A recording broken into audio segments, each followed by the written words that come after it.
Today, I'd like to speak with you about the ongoing and urgent efforts to avoid a first-ever default and get our fiscal house in order.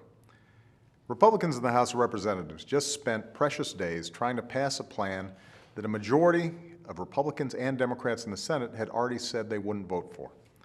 It's a plan that wouldn't solve our fiscal problems, but would force us to relive this crisis in just a few short months. It would hold our economy captive to Washington politics once again. If anything, the past few weeks have demonstrated that's not acceptable. Any solution to avoid default must be bipartisan. It must have the support of both parties that were sent here to represent the American people, not just one faction of one party. There are multiple ways to resolve this problem.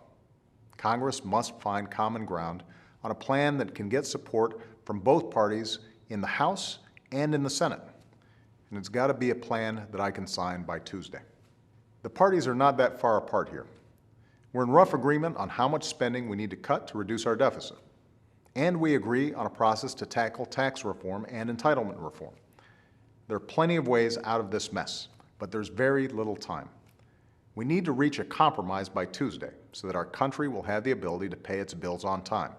Bills like Social Security checks, veterans benefits, and contracts we've signed with thousands of American businesses. If we don't, for the first time ever, we could lose our country's AAA credit rating. Not because we didn't have the capacity to pay our bills, we do, but because we didn't have a AAA political system to match it.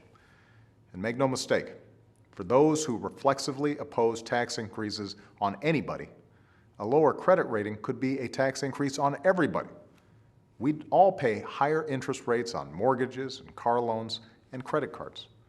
That would be inexcusable and entirely self-inflicted by Washington. The power to solve this is in our hands.